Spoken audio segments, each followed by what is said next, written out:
Really fun and novel one. Oh boy. No, just kidding. Statin associated myopathy. Totally novel. Okay. Statin associated myopathy. So statins are from cholesterol. Mm-hmm. Yeah. So the lipid lowering therapies, simvastatin, atorvastatin, that class of medication.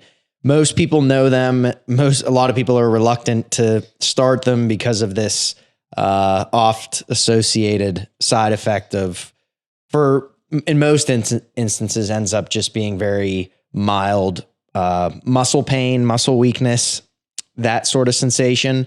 In other cases, it can progress to a much more serious extent, to the point of some muscle breakdown, to the point where you need medical attention. So it has occurred, but I must stress that is a rare occurrence.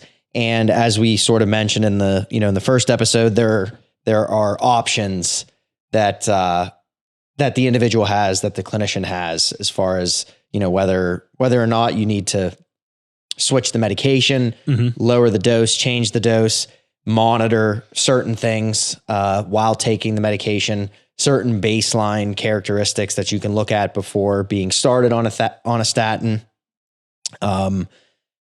But in general, one of the key takeaways is to, if you are somebody that was started on a statin and you do notice some muscle discomfort, some weakness, this is something you're better off just letting, your pharmacist or your doctor know right away, as opposed to letting it get worse. I mean, there's a good chance that it can self-limit after that short time of being started. But this is something that's worth getting out ahead of, because there's so many other options. And that was one of the big takeaways from the last episode, was talk to your care providers about any adverse drug reactions you might be experiencing. So that makes sense. Exactly.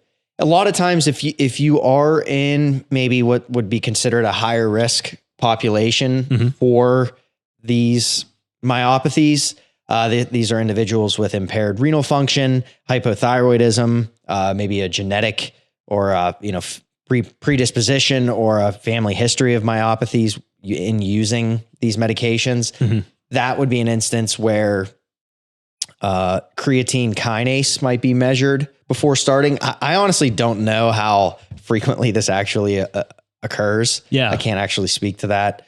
But that would be something in a crude sense that would just measure muscle breakdown at a very baseline level. Okay. There is still the chance that if you are on a statin, you have these, myalgias or this myopathy that's occurring.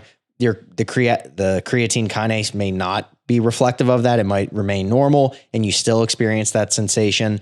There are instances where both of those things are elevated at the same time. So it's not a 100% surefire way to know. Right. But for those even more apprehensive, I suppose, or you're in this high risk category, I suppose it wouldn't be the worst thing to know. Yeah.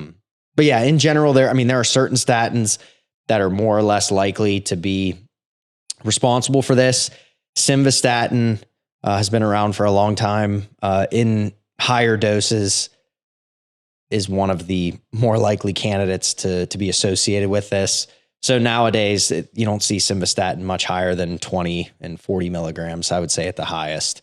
So at this point, individuals being initiated on a lipid lowering therapy like this, we see Crestor or rosuvastatin in lower doses requires less of a dose oftentimes to elicit some of the same effect of some of those higher doses of the older agents. Ones, yeah. And it seems to lead to less of that occurrence. So there's always the option to change the drug if you've been on one of the older ones. There's always the option to lower the dose if you've been intolerant to a higher dose. These myopathies are quickly reversed. Usually it's a month or two, I would say, at the top end, depending on the severity, or shorter. But something to, if you're not already aware, something to be aware of. Sure. Excellent.